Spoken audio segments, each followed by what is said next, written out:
तमिलनाडु चुनावों के मद्देनजर कल की तारीख में कांग्रेस की एक मैराथन बैठक हुई। इस बैठक में राहुल गांधी भी मौजूद थे, मल्लिकार्जुन खड़गे भी। लेकिन राहुल गांधी के पहुंचने से पहले आखिरकार केसी वेणुगोपाल किसे फटकार लगा रहे थे और आज की तारीख में भला वही खबर जगह जगह पर प्रकाशित और प्रचारित क्यों हो रही है। इससे इतर मैराथन बैठक जो 4.5 घंटे तक चली, इसका प्रारूप राहुल गांधी ने अचानक पहुंचने के साथ ही क्यों बदल कर रख दिया और इस बैठक के बाद किस दिशा में बढ़ चली है कांग्रेस, और सिर्फ बात तमिलनाडु को लेकर ही चल रही है या बाकी राज्यों में भी अब इसी तर्ज पर कांग्रेस आगे बढ़ेगी। और इससे भी बड़ी बात यह कि क्या कांग्रेस वाकई में समझ चुकी है अब इस बात को कि उसे एनजीओ की तरह अब काम नहीं करना है, वो भी एक पॉलिटिकल पार्टी है। सारी बातें जरा विस्तार से। नमस्कार, मैं स्वप्निल और आप मुद्दा देख रहे हैं। दोस्तों, आगे बढ़े उससे पहले वही छोटी सी अपील। मुद्दा इन दिनों एक गंभीर आर्थिक संकट से जूझ रहा है। एक तरफ हमारे मेन बैंक अकाउंट्स फ्रीज चल रहे हैं, तो दूसरी तरफ हमारे 2.5 साल पुराने चैनल को हमसे लंबे समय तक छीन कर रखा गया था। ऐसे में डे टू डे ऑपरेशंस में मुद्दा को काफी मुश्किलों का सामना करना पड़ता है। लिहाजा आपसे गुजारिश है, यदि आप चाहें तो स्क्रीन पर दिख रहे क्यूआर कोड या फिर के नीचे दिख रहे यूपीआई नंबर के जरिए मुद्दा की छोटी छोटी मदद जरूर कीजिएगा। अब आगे बढ़ते हैं और एक एक करके कल क्या क्या हुआ जरा उस गुत्थी से पर्दा हटाते हैं। दोस्तों, उससे पहले मैं आपको 2 खबरें दिखाना चाहता हूं। पहली खबर आपके स्क्रीन पर, और ये खबर क्या बताती है कि कांग्रेस हाईकमान ने एक नेता को फटकार लगाई। हाईकमान कौन है और नेता कौन है, सारी बातें आगे करेंगे। दूसरी खबर टीवी9 की, और इस खबर में भी कल की राहुल गांधी की 1-to-1 मुलाकातों का जिक्र। अब ये 1-to-1 मुलाकात क्या हुई, कैसे हुई, उस तरफ चलेंगे। लेकिन उससे पहले, राहुल के पहुंचने से पहले कांग्रेस हेडक्वार्टर में क्या चल रहा था, क्या हो रहा था, जरा उसे जान लीजिए। राहुल गांधी नहीं पहुंचे थे, लेकिन वहां पर केसी वेणुगोपाल मौजूद थे और साथ ही साथ कांग्रेस के डेटा एनालिस्ट कहे जाने वाले, डेटा एक्सपर्ट कहे जाने वाले प्रवीण चक्रवर्ती भी मौजूद थे। वही प्रवीण चक्रवर्ती जिनको लेकर बीते कुछ दिनों से लगातार ये बात चल रही है कि वो डीएमके से कहीं ज्यादा टीवीके को सपोर्ट कर रहे हैं। वही प्रवीण चक्रवर्ती जो तमिलनाडु के तमाम आंकड़ों को देखते हुए आज की तारीख में ये कह रहे हैं बार बार कांग्रेस के आला कमान से कि देखिए, हमें टीवीके के साथ जाना चाहिए, हमें विजय के साथ जाना चाहिए, और विजय की पॉपुलैरिटी और उनके साथ ही साथ विजय का जो आज की तारीख का कमिटमेंट दिखता है, उसकी बदौलत कांग्रेस को वहां पे फायदा भी होगा।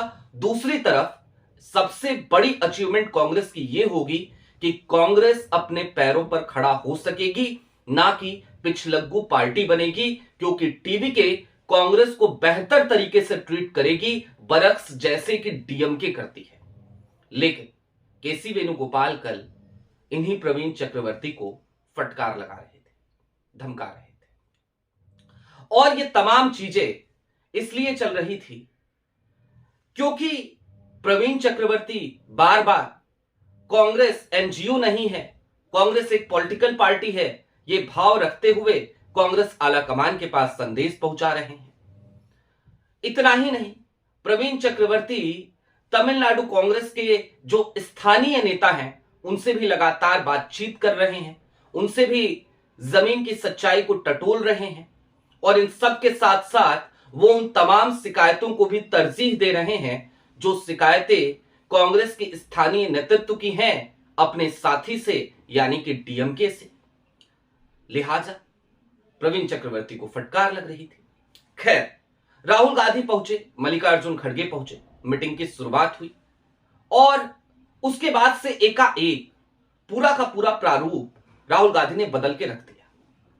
पहले तो सबसे एक साथ मुलाकात हो रही थी, मीटिंग चल रही थी, उसकी तस्वीरें आपने देखी होंगी। उसके बाद राहुल गांधी ने और मल्लिकार्जुन खड़गे ने एक एक लोगों से मुलाकात करी, अलग अलग। लिहाजा कल जो बात मुझे आपको बतानी थी, कल जो वीडियो आप तक पहुंचानी थी, जिसका मैंने वायदा किया था कि तमिलनाडु को लेकर कांग्रेस की एक बैठक होगी और उस बैठक के बाद मैं आपको अपडेट्स दूंगा, वो मैं नहीं दे पाया क्योंकि ये बैठक 4.5 घंटे से भी ज्यादा चली, इसलिए मैंने इसे मैराथन बैठक कहा। इसका पूरा प्रारूप कल राहुल गांधी ने बदल के रख दिया और एक एक नेता से उसके दिल की बात जानी, डीएमके को लेकर के वहां का स्थानीय नेतृत्व क्या सोचता है वो समझने की कोशिश करी। डीएमके के साथ रहना फायदेमंद है और नहीं रहना नुकसानजनक है, क्या ये वाकई में सत्य है, ये समझने की कोशिश करी। और यदि टीवीके के साथ जाते हैं तो क्या फायदा क्या नुकसान होगा, इसका भी आकलन करने की कोशिश करी। और इस सब के बाद केसी वेणुगोपाल बाहर आए। उन्होंने उसी सधे हुए अंदाज में, जाहिर सी बात है जिस तरीके से वो हमेशा प्रेस बाइट देते हैं, मीडिया बाइट देते हैं, उन्होंने मीडिया बाइट दी। उन्होंने वही बातें कही कि सोशल मीडिया पर कोई कुछ ना बोले, कोई भी ऐसा स्टेटमेंट ना दे, पार्टी का जो भी डिसीजन होगा वो मल्लिकार्जुन खड़गे और एलओपी राहुल गांधी ही करेंगे, कांग्रेस का आला कमान ही करेगा, और जब वो करेगा तो आपको बता दिया जाएगा। अब थोड़ी देर के लिए और ठहरिए और यह समझने की कोशिश कीजिए कि आखिरकार तमिलनाडु की ये रस्साकस्सी किस दिशा में बढ़ चली है और यहां से कांग्रेस पूरे देश में अलग अलग प्रदेशों में इसको क्यों लागू करने जा रही है। दरअसल तमिलनाडु में कांग्रेस सहयोगी है डीएमके की, और जब डीएमके की सहयोगी है उसके बावजूद कांग्रेस सरकार में शामिल नहीं है। इस बार कांग्रेस चाहती है, कांग्रेस का स्थानीय नेतृत्व चाहता है कि भाई हम भी पॉलिटिकल पार्टी हैं और अगर डीएमके की सत्ता आती है, कांग्रेस उसकी साथी है, तो उसे सरकार में सहयोगी बनाया जाए, मंत्रिमंडल में उसके नेताओं को शामिल किया जाए। हालांकि यह बात याद रखने की है कि जब करुणानिधि जीवित थे उस समय एक वक्त ऐसा भी आया जब डीएमके के पास पूर्ण बहुमत नहीं था, लेकिन कांग्रेस के सहयोग से, अन्य सहयोगियों की बदौलत डीएमके ने सत्ता हासिल करी, सरकार चलाई, और उस बार भी डीएमके ने किसी को भी मंत्रिमंडल में शामिल नहीं किया था, सरकार में किसी को भी अपना सहयोगी नहीं बनाया था। लिहाजा इन तमाम चीजों के मद्देनजर आज की तारीख में यह मांग फिर से तेज हो चली है कि हमें तो भैया समर्थन चाहिए, अगर तो हमें सहयोगी बनाइए सरकार। दूसरी तरफ सीटों की रस्साकस्सी भी है, और मैं बीते कुछ दिनों से लगातार ये कह रहा हूं कि कांग्रेस को उसके सहयोगी दल ऐसा लग रहा है जैसे भीखमंगे की तरह ट्रीट कर रहे हैं। ऐसा लग रहा है जैसे कांग्रेस सीटों की भीख मांग रही है। कांग्रेस कह रही है कि भाई 40 सीटें तो दे दो, लेकिन डीएमके 40 सीटें भी देने को आज की तारीख में कांग्रेस को तैयार नहीं है। 25 सीटें पर आकर के डीएमके की गाड़ी रुक जाती है। कांग्रेस अपनी 40 की डिमांड से आलाकमान के हस्तक्षेप के बाद 32 तक आ गई थी। पहले 38 आई, फिर 32 आई, लेकिन डीएमके 32 पे भी तैयार नहीं है। वो बार बार उसकी सुई जाकर 25 पे अटक रही है, और यही एक बड़ा कारण है कि आज की तारीख में कांग्रेस का स्थानीय नेतृत्व डीएमके से नाखुश नजर आ रहा है, और ये तमाम बातें कल राहुल के सामने खुल करके रख दी गई। दोस्तों, मैंने आपको कहा था कि दरअसल अब एकला चलो रे की रणनीति कांग्रेस अपनाएगी क्या? तो जवाब है, कांग्रेस के पास और कोई विकल्प बचा नहीं है। इसके तमाम सहयोगी जो अलग अलग प्रदेशों में सत्ता में काबिज हैं, उनमें अगर हम हेमंत सोरेन को छोड़ दें, झारखंड में जो सरकार चला रहे हैं उनको छोड़ दें अगर, तो बाकी जितने भी अलग अलग राज्यों में इनके सहयोगी हैं, उनकी हालत बड़ी अजीब सी है। वो कांग्रेस का साथ तो चाहते हैं, कांग्रेस का सहयोग तो चाहते हैं, कांग्रेस की जो नेशनल आइडेंटिटी है वो तो चाहते हैं, कांग्रेस की आइडियोलॉजी को भुनाने की कोशिश तो करते हैं, लेकिन इन सब के बावजूद कांग्रेस को सही तरीके से, सम्मानजनक तरीके से ट्रीट नहीं करते। आप अखिलेश यादव की बात करें या फिर कि एमके स्टैलिन की। और ये कड़वी सच्चाई कांग्रेस को भी पता है, लेकिन कांग्रेस हर बार विस पीकर रह जाती है। लिहाजा आज की तारीख में कांग्रेस की स्थिति अब वो स्थिति नहीं है कि वो बार बार विस पीती रहे, बार बार अपने नेताओं को धता बताती रहे, अपने नेताओं की ना सुने, क्योंकि कांग्रेस कोई एनजीओ नहीं है। अब होगा क्या? जाहिर सी बात है, तमिलनाडु को लेकर कल जो मीटिंग हुई उसके बाद से इस दिशा में कांग्रेस बढ़ती हुई नजर आई कि या तो हमें सम्मान दो या फिर कि हमारे पास और भी विकल्प है। और इसका इशारा राहुल गांधी ने बहुत पहले कर दिया था, जब उन्होंने थलापति विजय की रुकी हुई फिल्म जननायगन को लेकर के मोदी सरकार पे हमला बोला था।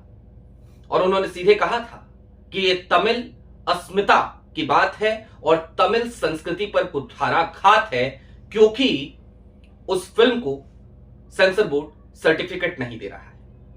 दूसरी तरफ एक और इशारा उसी समय राहुल गांधी ने किया था। राहुल गांधी तमिलनाडु पहुंचे, Saint Thomas English high school के गोल्डन जुबली कार्यक्रम में शामिल हुए, स्वर्ण जयंती समारोह में शामिल हुए, लेकिन वो वहां पर डीएमके के किसी भी नेता से उनकी कोई मुलाकात नहीं हुई। वो सिर्फ उस निजी कार्यक्रम का हिस्सा बने और वहां से वापस चले आए।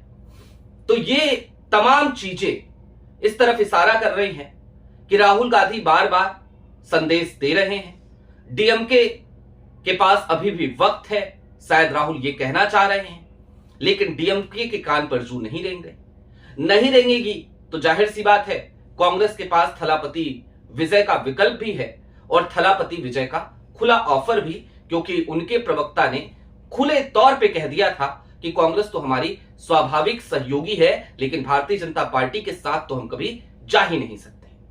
लेकिन यह सिर्फ अब तमिलनाडु में नहीं होगा।